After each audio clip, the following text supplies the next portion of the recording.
The black limousine door swung open, and Charles Whitman, billionaire CEO of Whitman Enterprises, slid into the back seat, still talking loudly on his phone about a $200 million deal.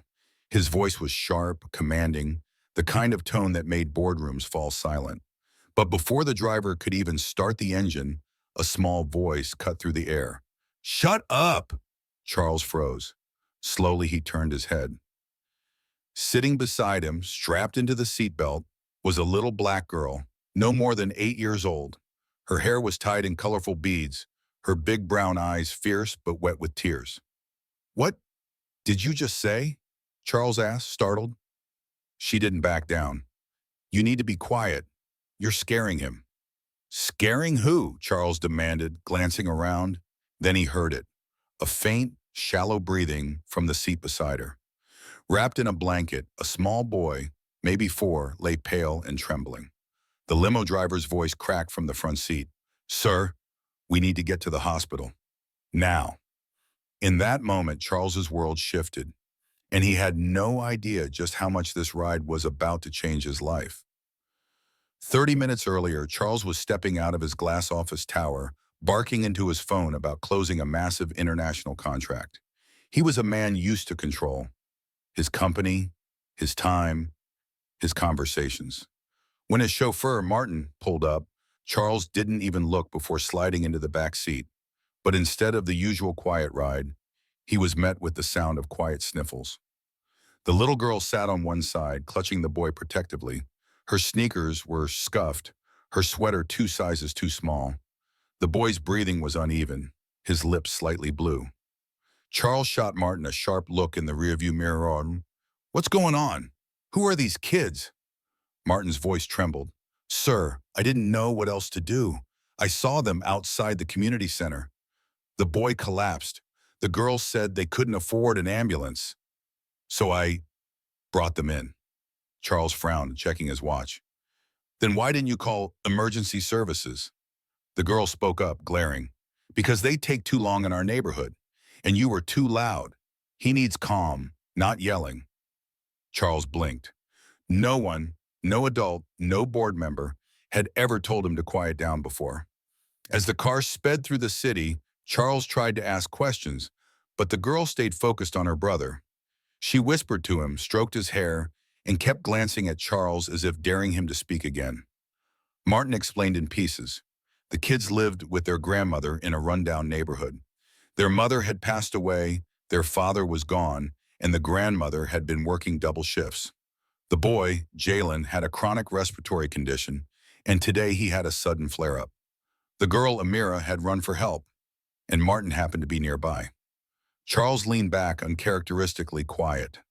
The city lights flashed by as he watched this little girl act with more courage and composure than some executives he knew. But just as they were approaching the hospital, Martin's voice cut through. "Sir, there's traffic up ahead. A bad accident. We'll be stuck for 20 minutes.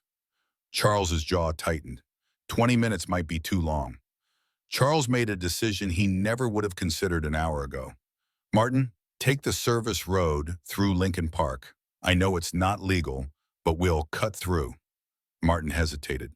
"Sir, that's—" "Do it," Charles barked, but this time not at the kids, at fate itself. As they sped through side streets, Amira looked at Charles for the first time without suspicion. "Why are you helping us?" He almost said, "Because I can afford to," but instead he found himself saying, "Because I think your brother's life is more important than my meeting." When they reached the hospital, Charles jumped out first, scooping Jalen into his arms. The boy was lighter than he expected, frighteningly so. Nurses rushed them inside, and Amira ran beside him, still holding his sleeve like she wasn't ready to let go. As doctors worked on Jalen, Charles stood in the hallway, his $1,000 suit rumpled, his phone silent in his pocket. When Amira finally sat down, exhausted, Charles crouched in front of her. "You were right to tell me to shut up." She smiled faintly. "Most grown-ups get mad when I say that." "Most grown-ups aren't smart enough to listen," he said softly. An hour later, the doctor came out. "He's stable now. You got him here just in time." Amira let out a breath she'd been holding all night. Charles did too, though he didn't admit it. Then came the bill. The nurse's voice was gentle but firm. Are you the guardian?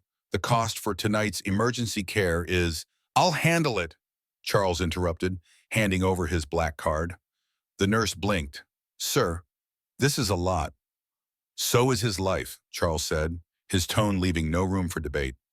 Amira's eyes went wide. You don't have to. Yes, I do, Charles replied. While the payment was processed, Charles called his assistant. Cancel the Tokyo deal, reschedule the investor dinner, and send someone to meet me at Mercy Hospital with a stuffed animal and some soup. The assistant stammered. Sir, are you— Yeah, just do it, Charles cut in.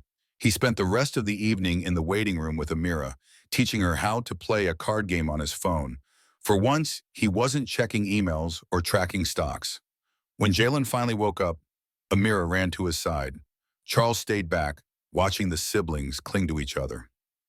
By the next morning, Charles had done something his board would call irrational. He arranged for Jalen's ongoing medical care, paid off the grandmother's debts, and set up a trust fund for the kids' education. But he didn't stop there. He funded a new community health program in their neighborhood, ensuring no child would wait for an ambulance again. When Amira found out, she marched up to him in the hospital lobby. Why are you doing all this? You don't even know us. Charles knelt to her level. Because last night you reminded me what matters, and because I think the world needs more people like you, not fewer. She grinned. You're still too loud sometimes. He laughed, a sound even he hadn't heard in years. Then I guess you'll just have to keep telling me to shut up. As he walked out of the hospital, Charles realized something. For once, the biggest deal he'd ever made had nothing to do with business. It was with a little girl who wasn't afraid to speak up, and a boy whose life was worth far more than any fortune.